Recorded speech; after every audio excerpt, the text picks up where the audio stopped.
Shalom, and welcome to another in our series of podcasts from Temple Beth Am, a dynamic center for conservative Judaism in Los Angeles. This is a recording of Rabbi Adam Kligfeld's weekly Rashi study class. Hello to anyone who's listening to this after the fact via the Temple Beth Am podcast series. We're back. We've left the holiday of Exodus, and now we're back to the story of Exodus. I have us having completed the verse and the Rashis on verse 14, chapter 12, verse 14. So we're going to start with the 15. I'll just go back and read 14 quickly, just to get us going and remind ourselves where we are. We're amidst the instructions that God is giving on Exodus night, and we're kind of toggling back and forth between verses that seem to be about specific preparations for that night versus how to observe it in the future. And by the way, we only have one extra mic today because there were several things going on today that needed mic, so we'll have to all share that mic. I guess on this side of the table, I can share this mic. Okay, so verse 14 was V'haya hayom hazeh lachem lezikaron. This day is going to be for you as a memorial, as a remembrance. V'chagotem oto chag l'Adonai. You're going to celebrate it as a festival for God or to God. Ledorotechem, for all your generations. Chukat olam techaguhu. You shall celebrate it or observe it as an everlasting law. Okay, we spent a lot of time on that, just trying to figure out. In the original intent of the verse was this about a commandment to this particular generation, or is this the beginning of the setup of the idea that in perpetuity the Jewish people are going to remember that night, which is obviously how it turned into practical law. And now we're going to read verses that will convince Larry Herman that Temple Beth Am observes this holiday incorrectly. Larry, do you want to read that verse? Yeah. Yes, hold on. Yeah, let's get the microphone. Can you take that off the thing?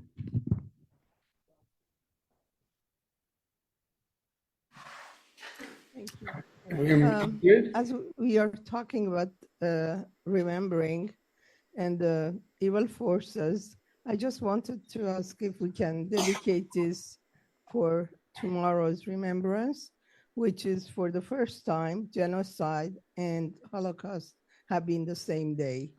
Tomorrow is the Armenian genocide remembrance and Holocaust remembrance. So, sorry?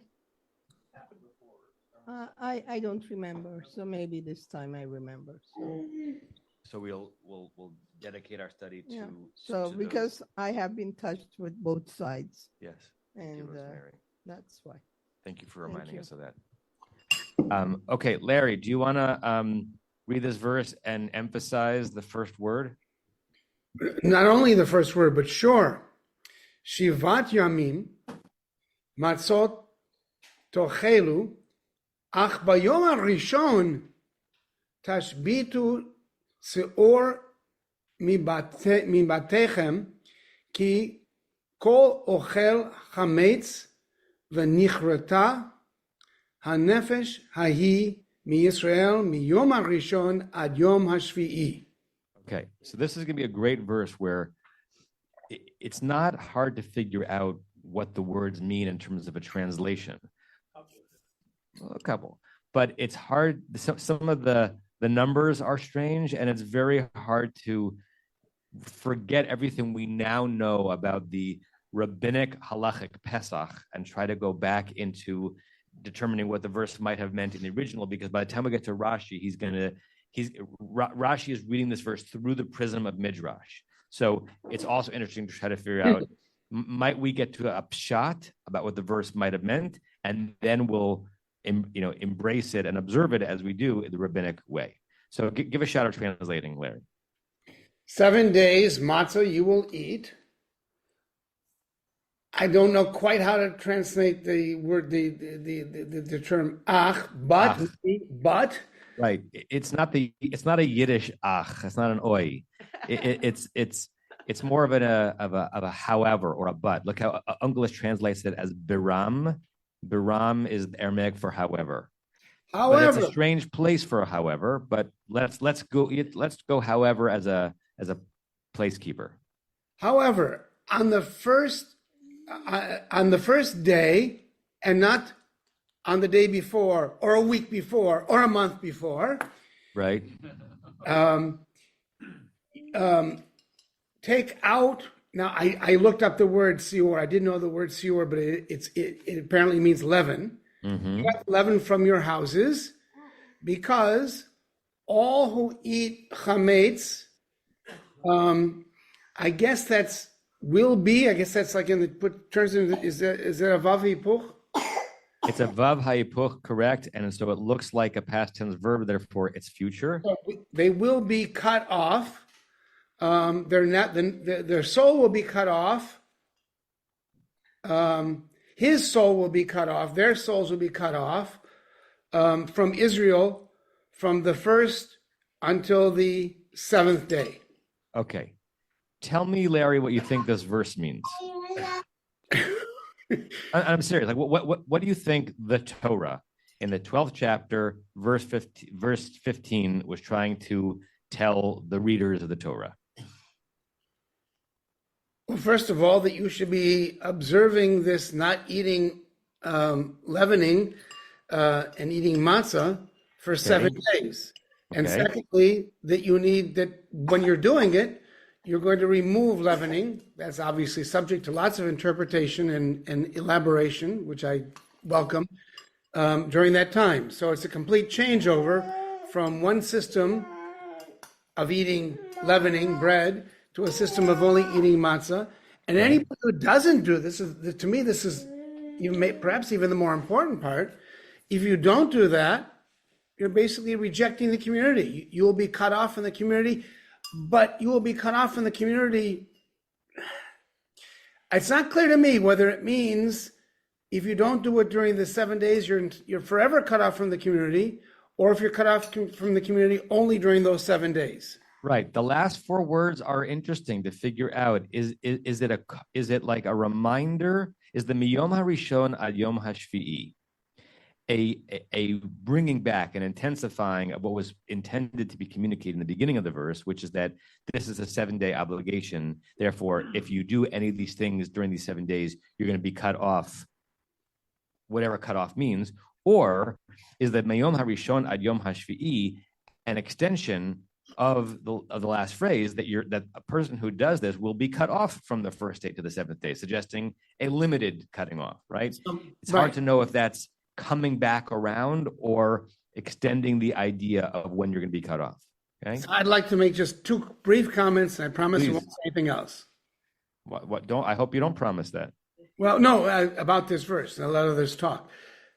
So first of all, cutting off can work 2 ways. It can be the cutting off can be a transitive verb that the community will cut off someone who doesn't observe. We throw you out.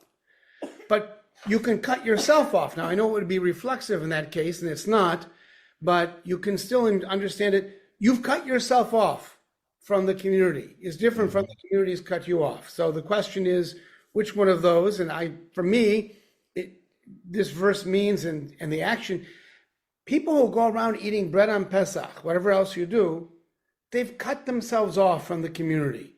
Yeah. And remember that comment, because we'll come back to it. The form of the verb benichrata is nifal, it's passive. So it will be happening to the person.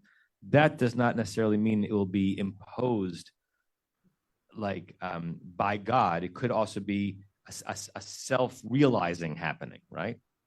All right, before I see a lot of hands up, which is good because it's an interesting verse. Before we get to the hands, don't forget that your hands are up. I want to show you how interesting Onkelos is in this verse, particularly those of you who are sensitive to language in the Haggadah, okay? Because, of course, Onkelos lived and wrote in Aramaic around the same era in which the Haggadah is being created. So, Shivat Yomin, that's easy, 7 days. Patir Techlun. Patir is a word you only know if you know Aramaic. It's apparently a word for matzot. It seems to be in the singular. Baram, however, Biyoma Kadma'a, on the first day, Tivatlun. He's translating tashbitu, which you translated as remove, I think, Larry, as tivatlun. The root of tivatlun is batel, which we have in the formula that we say when we're doing this act, or the rabbinic interpretation of this act, which is B'digat Chametz on the night before Pesach, and then Biur Chametz, Lehave Batel, let the Chametz be nullified, right? To not exist anymore. So his read of Tashbitu is Batel, which gets turned into the ritual that we have. What should you nullify? Chamir. Chamir is his translation of Soor, his translation of leaven. Mi batechon, from your houses. Are kol diechol chamia.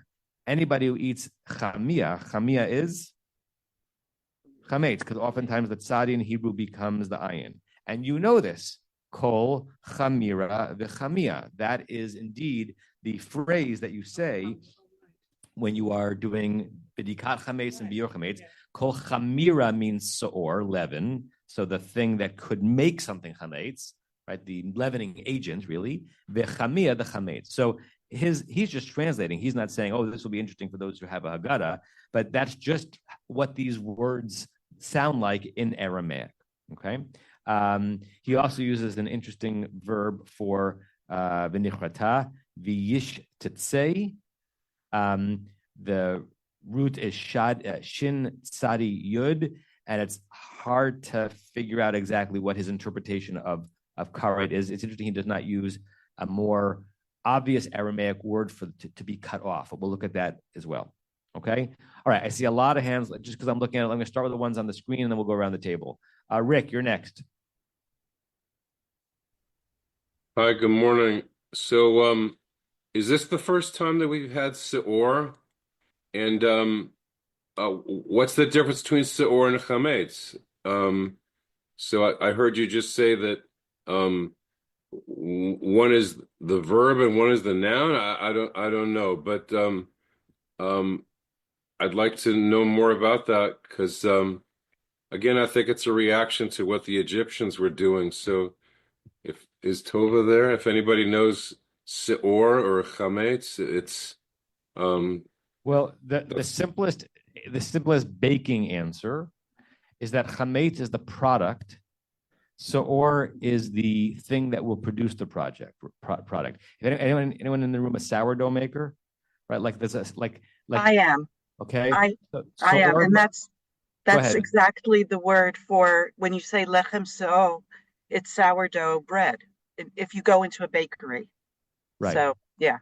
So Seor might have been like the starter, right? The thing that is clearly, you're not eating it, but what it's by definition chametz, and that it's pre-chametz. It is the combination of flour and water that's been sitting and sitting and sitting far longer than 18 minutes, right? But it's the thing used to make the chametz. There was a wonderful article. It's about 15. It's more than 15 years ago right now, but I'm sure you can find it. If I can remember, I'll put it in the chat. But one of my teachers from Schechter in Israel, Moshe Benovitz, who is a very religious Jew, but also shouldn't be a but here. And he's a tremendous scholar, meaning he lives rabbinic Judaism, but he's also really curious about what all this stuff meant underneath. And he basically writes this wonderful article about how the ancients made bread, how they held on to starter soor year to year, and what it really meant to say tashbitu soor mi batechem. It probably didn't mean, right, like check your 4-year-old's underwear drawer for crumbs, right? It probably went straight to the notion of what it meant to produce bread back then, and anything that could be helping in producing bread. And he's probably right, even though we're probably not going to change our observance of Pesach as a result of that. I'll see if I can find that article, and then we'll go from there. Rick or Rebecca, anything else? Yeah, well, what I wanted to say was exactly about this, was that my interpretation of the word tashbitu here is because sourdough is something that you have to keep alive. Even if you don't use it, you have to keep feeding it. You have to it's like a pet, right? That tashbitu almost sounds like you stop working on your sourdough, and you're going to I don't know exactly what you have to do. I know I just throw it out and start over, but it's like Shabbat in there. like you're resting from the CR? Is that what you're saying? Yeah. That was my interpretation when I read it. Yeah. Okay. Rachel or Norm, who's ever hand was up, and then we'll go around the table. Thank you, Rebecca. Yes. I look at this verse, and the first thing is something that's bothered me for a long time. Shivas Yomi Matzos Tochelu tells us we should be eating matzah all week long at Pesach. And somehow the rabbis have determined that if we eat it at the Seder, we fulfilled the mitzvah of eating it, whether or not we can't eat hummus, but whether or not we eat matzah later. And I wonder, more this year than I've thought about it before, that if that's because wheat was very expensive, and that may be why we have comments in some places that even the poor have to be provided with enough money to acquire enough wheat to make their matzah. So, yes. and we call the fund for that mos hitim, which is to be able to buy wheat. So it seems to me that maybe wheat was so expensive that they said, oh, if you have it at the Seder, you fulfilled your mitzvah, and the rest of the week you can just, eat potatoes. Great. On the other aspect about removing, should it be on the first day or before the first day, is that as a practical matter, disposing of things, renouncing of ownership of things, selling chametz does not seem very consistent with Yontif, especially when Yontif is also on Shabbos. And if in fact we can't be caught with that from that first day on, that implies when the first day comes, you already have to have rid yourselves of chametz. Yeah. And so we do it in advance. Yeah. Wait till you see what Rashi does. That seems like a practical midrash. Way of dealing with it. By Yom HaRishon is a very hard phrase here because it seems to suggest that the elimination happens on the first day, right? Where forget about like the inanity of modern Pesach. Just practically, if you're not supposed to be having it during the 7 days, then it should have been the previous day. You should, maybe you could say by the first day, make sure you have. It's a hard phrase. Right. Okay, let's go around the table. Tova? I just want to add that I've got visual aids here, a piece of shmur matzah, a piece of machine-made matzah, whole wheat, that are still sitting on the table here at Rabbi Green's home. Okay. Hamotzi lechem min haaretz. Tova.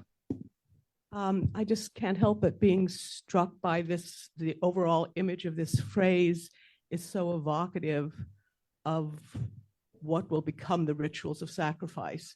I mean, you've essentially sacrificed a kid or a lamb, and you're accompanying it with unleavened bread, which is also, and so the image is almost of you have put yourself into the state of being sort of continuously for the next 7 days, offering this sacrifice, which, by the way, takes us to the sea and passing through it, and that ultimate redemption. So it's and all the more so if you're not partaking in this, then you are cutting yourself off. You're not going to be able to benefit from. You're not going to be able to receive the benefits of this sacrifice. So. Yeah, lovely, and it is interesting when we get to verses about korbanot that have nothing to do with Pesach, right. But all of a sudden have the word chametz in there, and it's unclear which is the chicken and which is the egg. Do we have a chametz concern about our sacrificial system because of Pesach, or is one of the reasons why Pesach created the way it was because there was already some kind of a cultural relationship with chametz that was part of worship, right? Unclear. Wonderful. Let's go around. Who's next? Oh, sorry, Carl. Wait, let's give it back to Carl. Thank you. This is actually a long-standing favorite question for me, so I need help from you grammarians on the seventh day. Carl, bring the mic a little closer to your mouth. 7-day period. Yeah. The Shivat Yamim. Now, Rashi goes on to make a big deal of it being a 7-day period as opposed to just 7 days. We'll get there. Yeah. But what is the literal translation or Shivat? Right.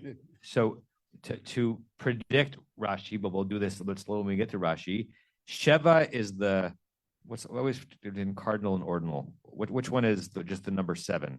Cardinal, or the two different type of numbers? Anyone? Ordinal, cardinal, conclave. Cardinal. Cardinal. So cardinal is the number. Okay, so Sheva is the cardinal number 7, and Shivat seems to be the noun Sheva in what we call smichut, which is when two nouns are modifying one another, like simcha turns to simchat Torah, right? So simcha is joy of Torah. So if Sheva is the cardinal noun, then Shivat Yamim should be like 7. 7 of what? 7 of days. We wouldn't say that in English, but that might be how it's supposed to be in Hebrew, and then Rashi is going to play with that. But it's the ta at the end of Sheva seems to be putting the noun, because numbers are nouns, into a smichut, a construct form, as one noun modifies another. Bayit, house; Beit Knesset, a house of gathering. Right? A 7 of days. A 7 of days, but you can't say that in English. And Rashi said you can't even really say it in Hebrew, but he's going to help us say it in French. Okay. Okay, let's move it down. I forgot one thing I was going to say. Never going to get there, guys. Don't even, you should just give up hope. The microphone's never arriving to you. It's really quick. That in addition, you could argue this is a second time where we're being called on to actively opt into the people. We actively opted in marking the doors. We're actively opting in this that they're describing.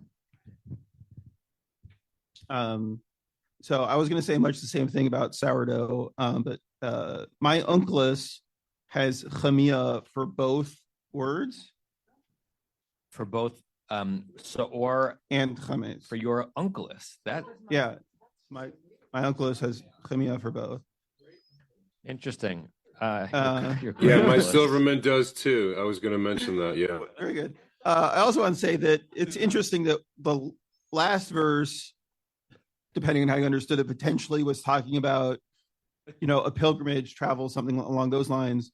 And here we're very clearly in the in-home situation, that we're imagining this festival every year as being, in your house. I'm looking at Safaria's Uncleus. Translates it as first Chamira and then Chamia. And I want to look at other Targumim. Interesting. I have no idea if that's like a codified scribal error, or if in Uncleus's Aramaic, Saor and Chametz were sort of synonyms as opposed to two different products. I don't know. But what we do know is that the Haggadah understood them to be different things, because that's why I say kol chamira bechamia and not kol chamia bechamia times 2. And I've multiple Haggadahs that translated as sourdough starter.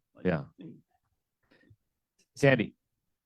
A baking question. I'd never thought of this before, but so if they're needing to destroy their starter, does that mean that they need to then take a long time to grow it afterwards? So beyond the 7 days of not having chametz, like how long is it before they can make a good bread after Pesach? Right. So I found the article. I think it's the right article.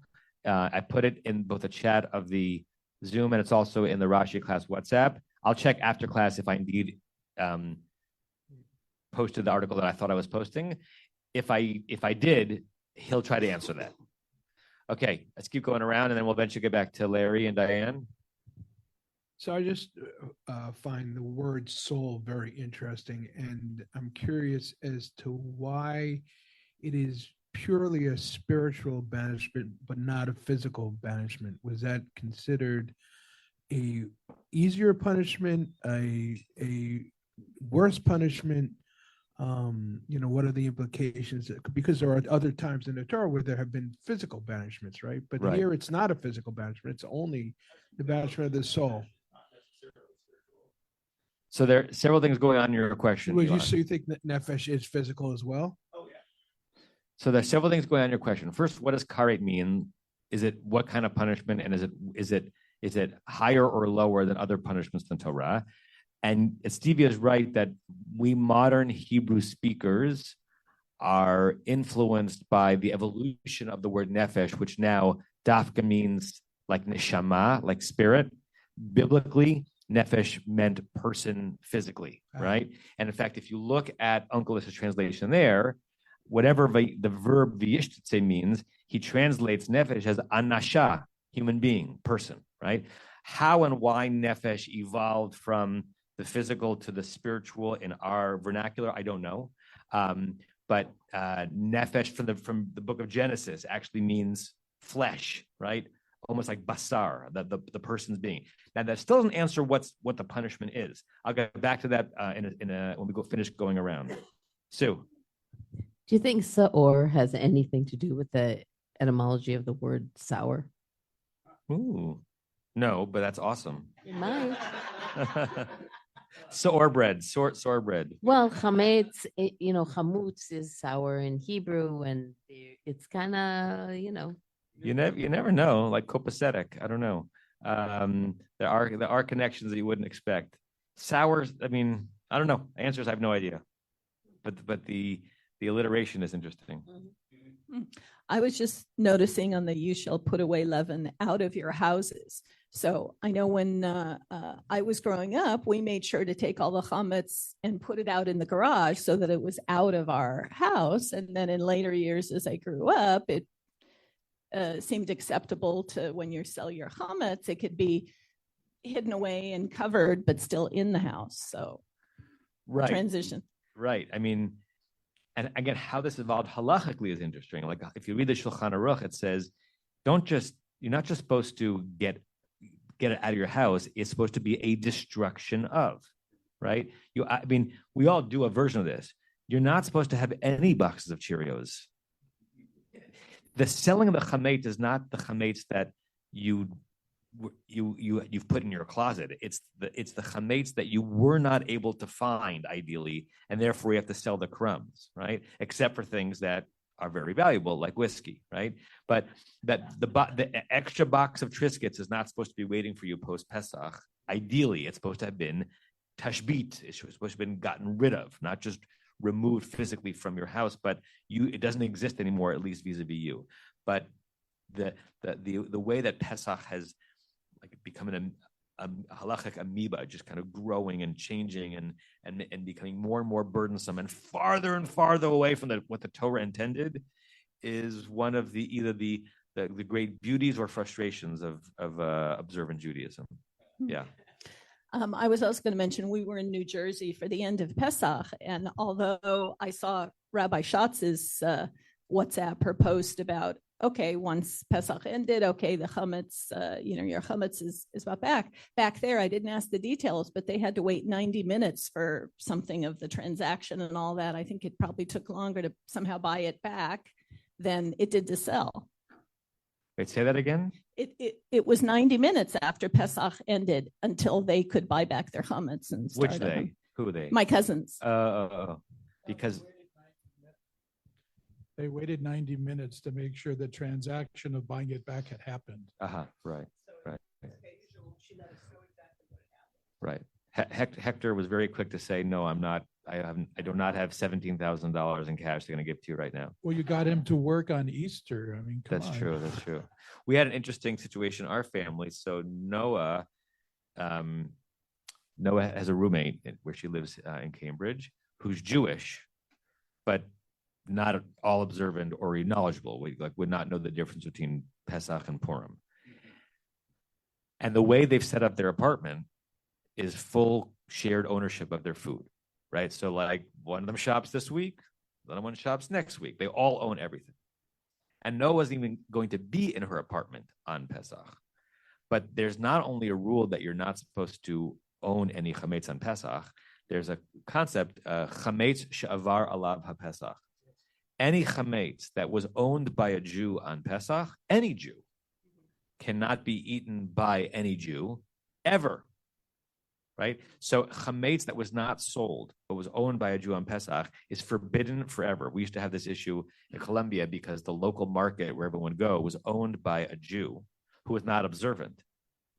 Like you don't really know who owns Ralph's, but we knew this was like a little neighborhood market. This person owned the market, which means he owned every loaf of bread in there, which means if you went right after Pesach was over and you bought a loaf of bread, you were buying chametz that was owned by a Jew on Pesach. And there was a big push by the Orthodox community, the religious community in Colombia, to convince this local owner of a Jew to do mechirat chametz, even though he thought it was the most ridiculous thing in the world. Otherwise, until then, we were not supposed to go to that store for 3 days after Pesach because it's chametz shavar alapa Pesach. Yeah.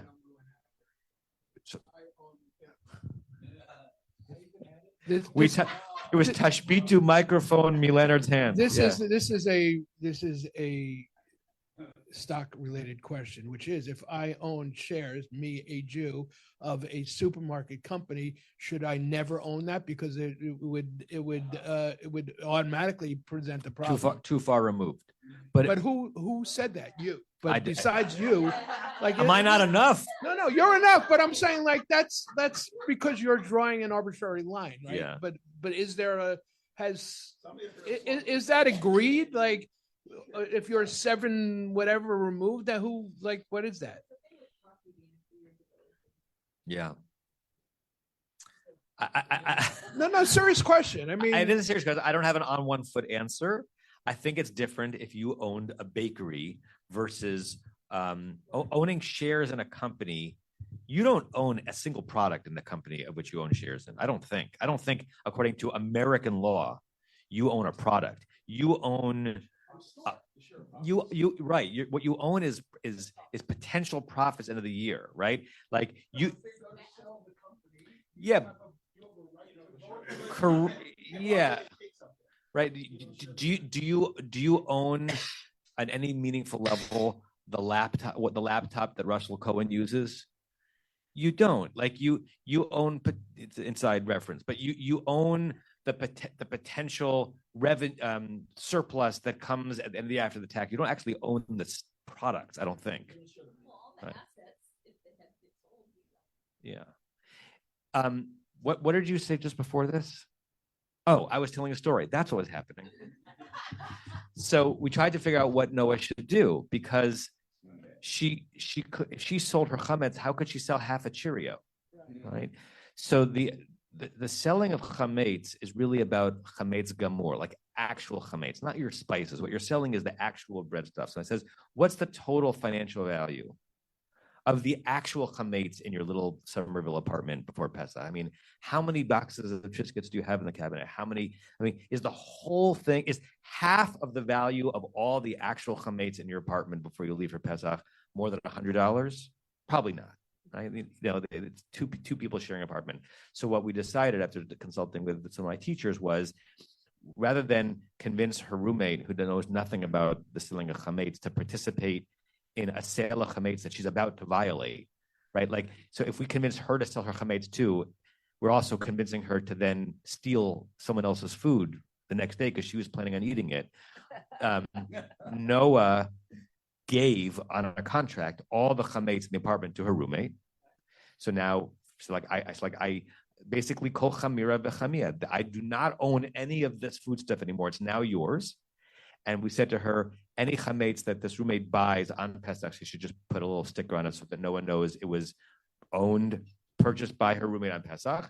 And then when Noah comes back to the apartment, she'll go on a shopping run and restock her portion of the chametz. But it was complicated if you take these ridiculous laws seriously. Leonard, did you have something to say? I did. But that was in the past tense. Yeah, somebody asked about the word nefesh, and I looked it up over here. Okay. And I found it very interesting because it starts out with breath, and then actually has 7 different definitions over here: soul, mind, person, human being, will, desire, and even post-biblical Hebrew, a tombstone was called nefesh. Really? However, this is the part that I found really interesting. So it starts with breath and it moves to more spiritual things. Okay. But then they say, compare this to the Greek psyche, which started out as breath and then became life, spirit, soul, mind. And as if that wasn't enough, look at the Latin spiritus. Wow. Which started out as breath, breath of life, soul, mind, spirit. Wow. So it's like almost parallel evolutions of a single word, which are not etymologically connected to each other. They don't sound like each other, but they evolved similarly. Right. That's fascinating. Same sense development. I don't know why it's making me think of this, but for those of you who are going to come, who are coming on an Eastern European trip, when we're in Hungary, we're visiting the Doheny synagogue.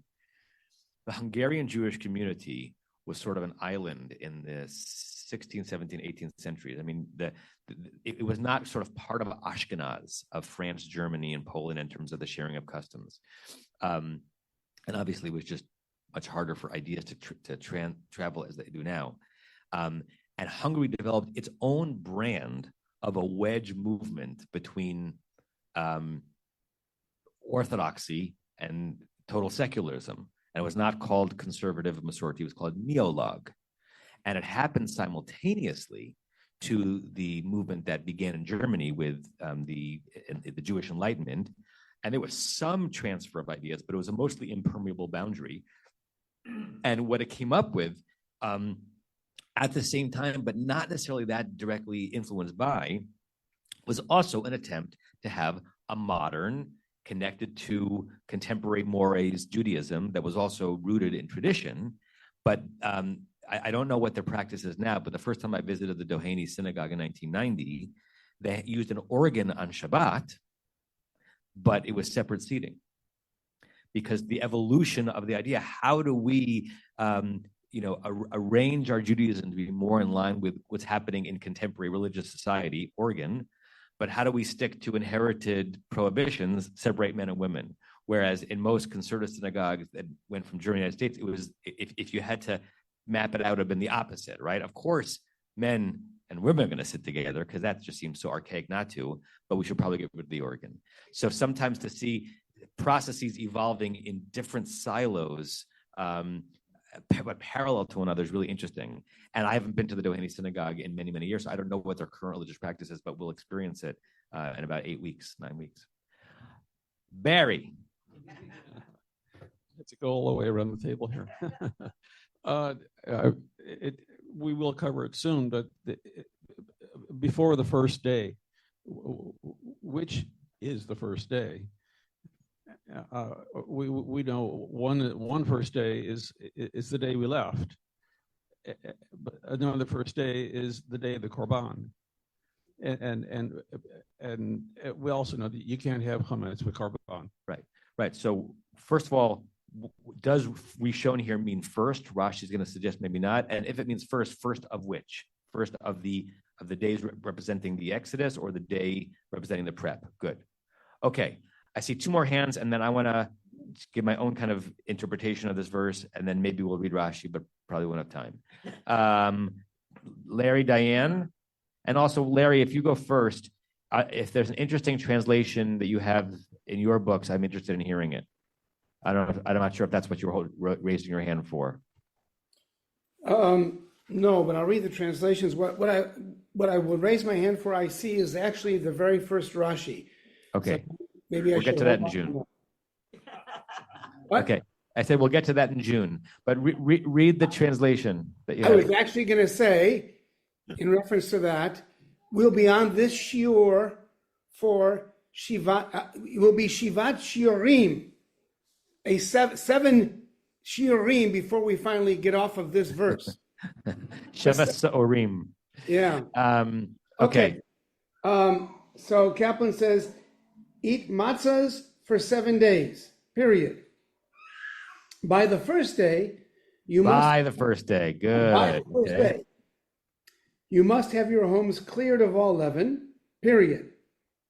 Whoever eats leaven from the first day until the 7th day, will have his soul cut off from Israel. Good. So he makes nefesh soul. He takes the last 4 words and he inserts it into the last phrase, which makes more sense, that the cutting off is not a 7-day cutoff, but it's an eternal cutting off of anyone who does this during those 7 days. Everett Fox has something similar. I'll share it with you.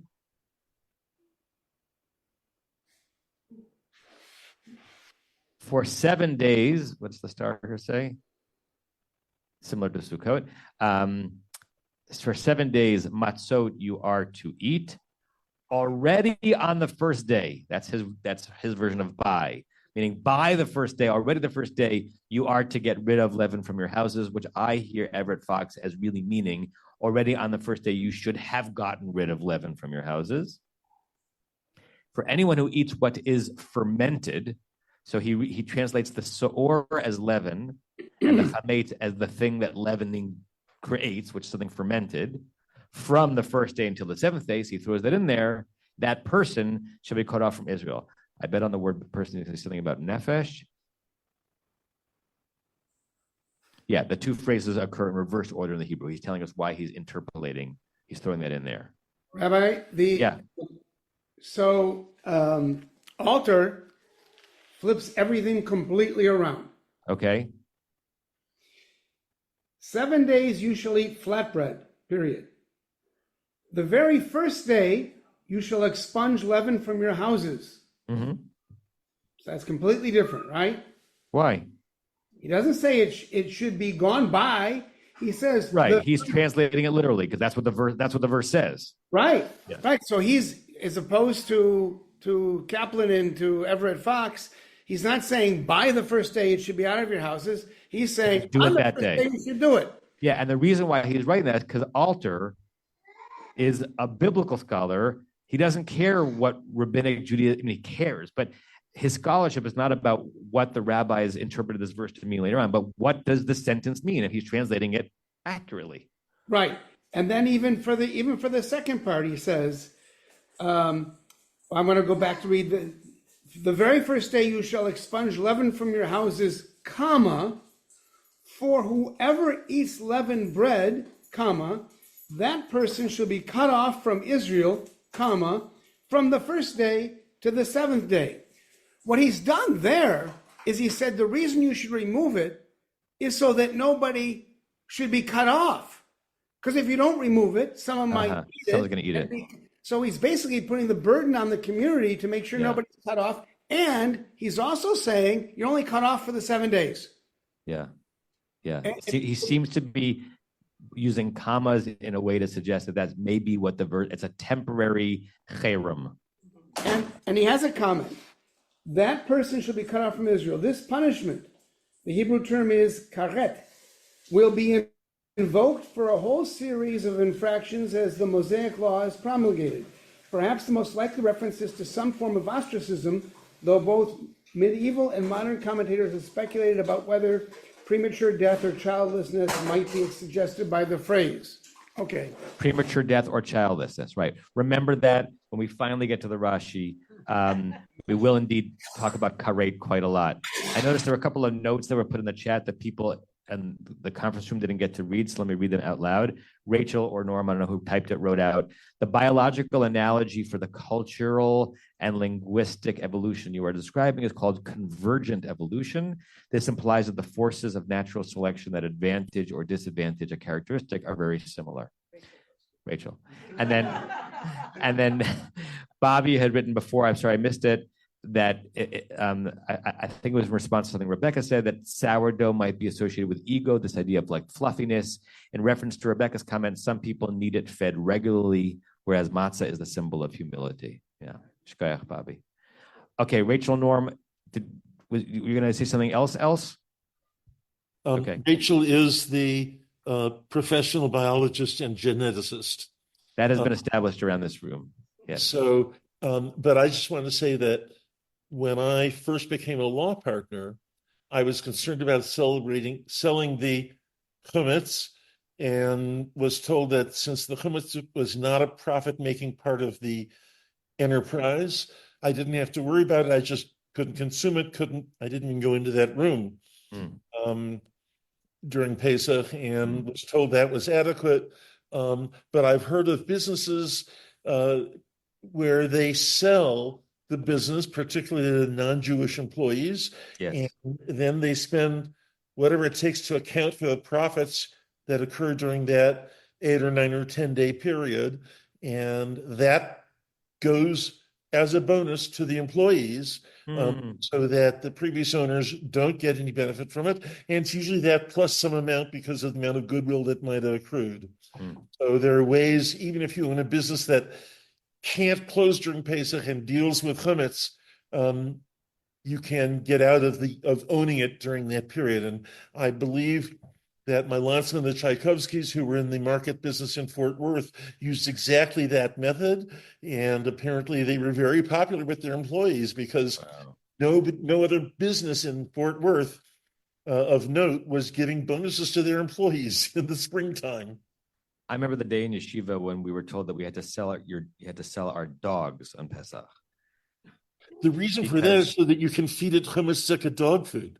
Right, because you don't own the dog food, you don't own the dog. You own the dog, and you're not only not allowed to see chametz on Pesach nor eat it, you're not supposed to derive any benefit from it. And deriving benefit can mean financial benefit.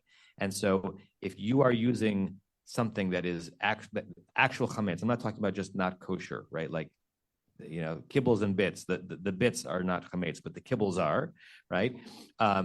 Then you are deriving benefit by feeding your dog chametz because it accrues to your benefit positively for your dog to not starve.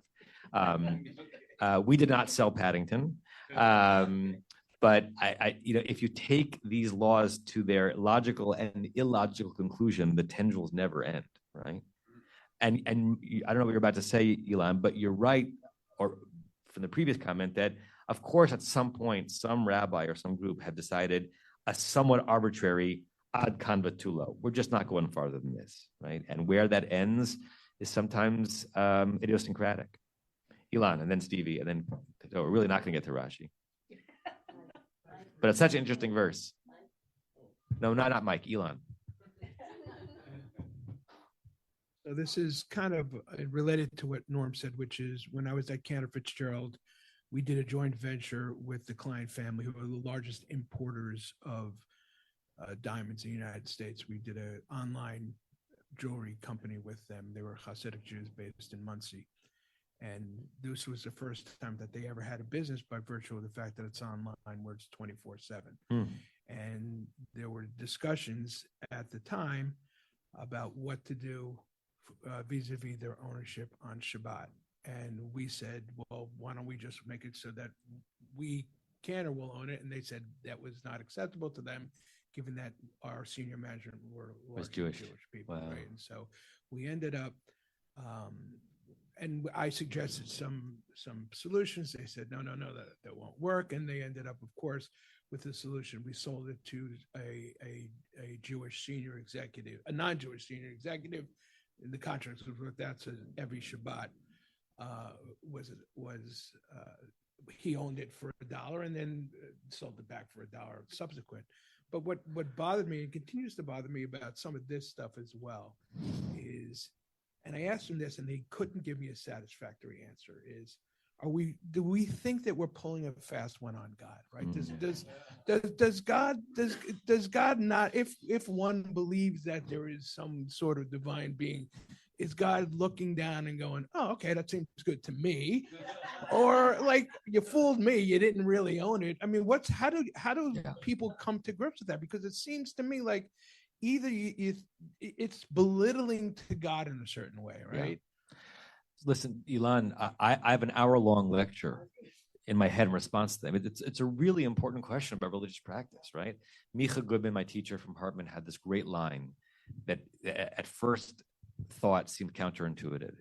He said, the grander your conception of God is, the smaller the importance must be to any ritual act that you do.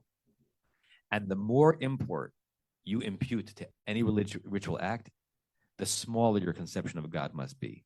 It was his critique of Haredi, and he's an observant from Jew, but his critique of Haredi ultra-Orthodox, or even not ultra-Orthodoxy, that has transferred over the years, unconsciously, the worship of the divine to the worship of the law, and to the worship of the nitty-gritty of the law, right? And this is where the rabbinic theology is self-referential and helpful.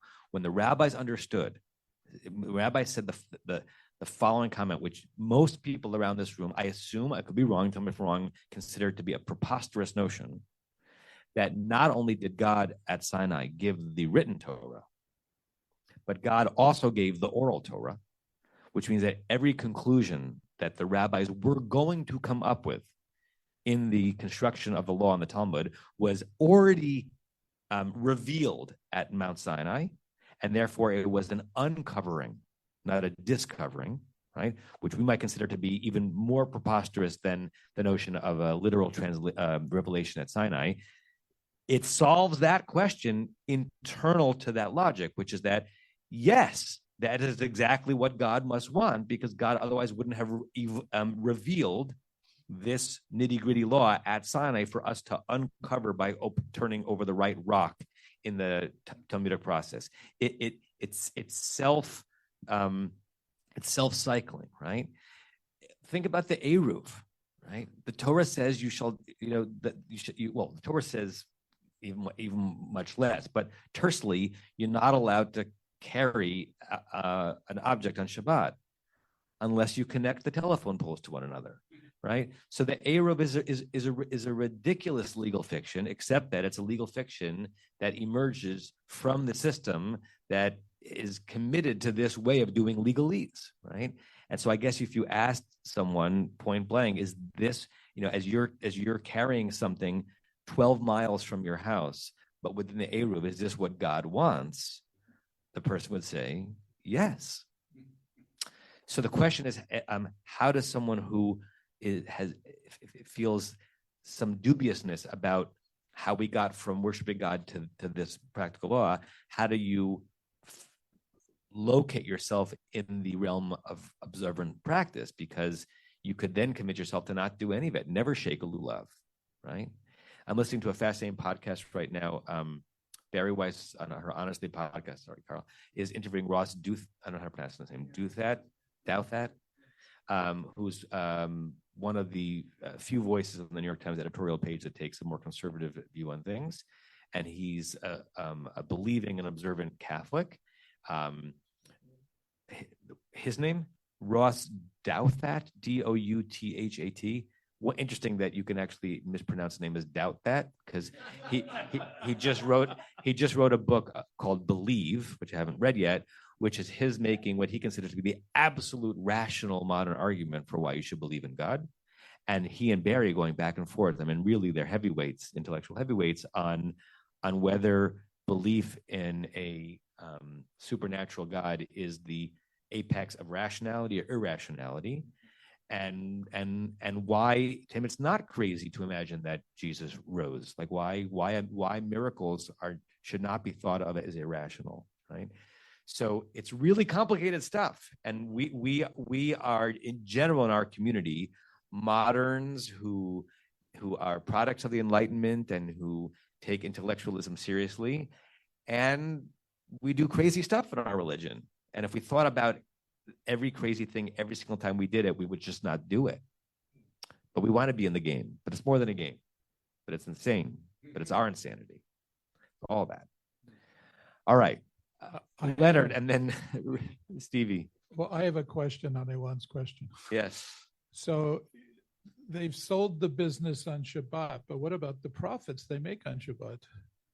It seems to me that you're not supposed to be benefiting from it, especially if you don't own it. So selling the business doesn't do anything if you still have the profits. Right. My guess, I don't know, is there was some codicil in there that said that the person who owned the profits, owned the building, owned the business during the day that those profits were made, voluntarily chose to give those profits back. Anyone can give a gift. So if I buy it today for $1. Mike. I just don't want anyone on Zoom to feel like they're not part of the conversation. The profits are retained in the business, just like in any business. Not in any business, but in many businesses. I buy it today for $1. I agree to sell it at the end of the day for $1. Whatever it was made is still part of that business. It's not distinct from the business. There are two comments on the Zoom. Diane Herman wrote, or Larry, I don't know who, in Israel, they sell kosher for Pesach dog food to avoid this problem, not for you to eat, but for you to give to your dog. And Bobby wrote, have there been any psychological studies regarding Haredim and OCD, OCPD diagnoses? And I actually don't know if he's writing it with a twinkle in his eye or seriously, but I remember when I used to daven with the Satmars in Kiryas Joel when I lived in Monroe, because I think as many of you know, we didn't have a daily minyan in the shul, and I'm a daily minyan guy. We had a Sunday minyan and a Rosh Chodesh minyan in the shul, but not a daily minyan. I would daven with them, and over 9 years, like I I did a lot of observing close up, like Jane Goodall.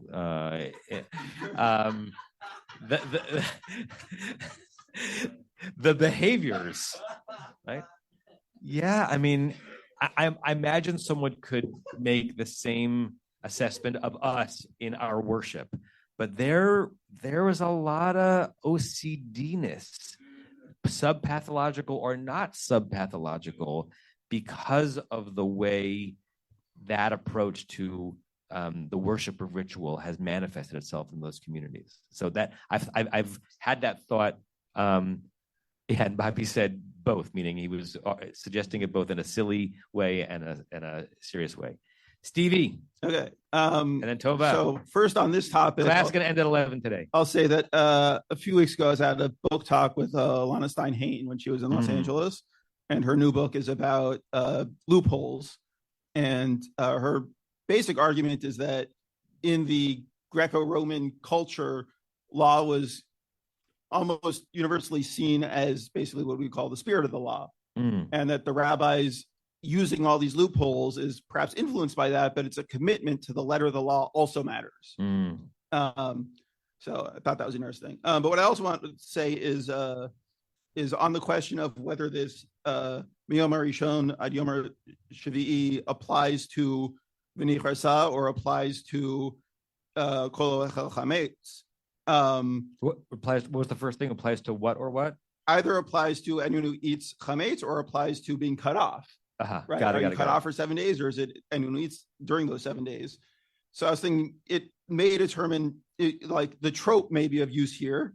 And I was trying to remember if Revi'i has the same or as weaker status of a stop compared to the Katon on Yisrael. I mean, I think Katon's a third level stop and Revi'i's a fourth level stop, which would make Katon stronger, which would imply that those are connected, though I'm not totally confident on those. I don't have my chart. But also then when I was looking at it, I sort of had a Rick Muller moment where I noticed that normally we have Ger Shaim before Revi'i, like that's a common pattern, and here having Revi'i and then immediately followed by Ger Shaim sort of connects those, even though musically it sounds like they're, there's a break there because they're both sort of slowish. It does sort of help to, I think, sort of combine the phrases. So I think an argument could be made, though it's certainly not bulletproof, that the phrase Yom Rishon Ad Yom Shvi like is pointing all the way back to Kol Echel Chametz. Great. I mean, I mean, that's just a wonderful comment. There's nothing to add onto it in terms of, I'll let it stand on its own. Thank you, Stevie. Rachel or Norm wrote, I've often wondered what people who do not keep kosher do with their compulsive impulses.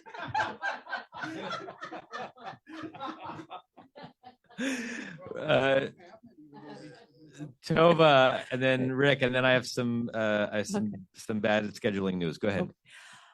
It just occurred to me that there's another interesting layer here, that even if we're understanding the people of Israel as having been, if you will, enforced labor, that the custom, the practice in Egypt would have been still to provide them with would have provided to forced labor forces would be bread and beer. And so in a very real way, what this is saying is set aside those wages of slavery and take in the food of freedom. Fascinating. Thank you, Tova. Rick, I assume you want to comment on third and fourth level stops in Trupp? No, not like that. But I appreciate the question, Steve. I love it. So my view would be the Etnach Ta is the most ancient trope. It was the first one to help divide things up. So from Shiva to Mibatechem, that's the first clause. That's the first idea, generally, of the sentence. And then from the key on, it's the second. The key has the mafsik, or the separator, that line there, to dramatize that this is a new idea, there's something separate. So the second phrase is all about whoever's eating the stuff, The first part was just getting rid of the stuff from your houses, and then it specifies, well, this is what happens if you're going to eat it. So I would say the Miyom HaRishon to Ad Yom HaShvi is about the eating part of things, not blending the two phrases, but yeah. Thank you. That's what I don't remember in 16 years an entire class that was all based just on the verse, not in the Rashi. I mean, and so it's great. What a rich conversation. Here's the bad news: the cliffhanger is going to have to last 2 weeks. I'm away next week, and I'm not going to be teaching in person or on Zoom. So first question, and I'll put this in the WhatsApp. Are you around, Leonard? So you prefer not the whole thing on Zoom? What do you want to do in here? It's a lot easier to do it on Zoom. Okay, so I'll put this in the chat. Next week, Rashi with Leonard on Zoom. 2 weeks from now, back in person. There's a Wednesday coming up. I think it's the 21st of May. Is that a Wednesday? I'll put this in as well, but just so you know, I will be teaching only on Zoom, like I did a few weeks ago. So Wednesday the 21st, only on Zoom. So I guess I'll put it in the chat, but I just wanted you to hear it from the horse's mouth. So have a good week next week. See you soon, and enjoy your comments. Bye, everybody. You've been listening to another in our series of podcasts from Temple Beth Am, a dynamic center for conservative Judaism in Los Angeles. If you enjoy these podcasts, we invite you to write a review on the Apple Podcast website or wherever you get your podcasts. For more information on Temple Beth Am, Los Angeles, go to www.tbala.org.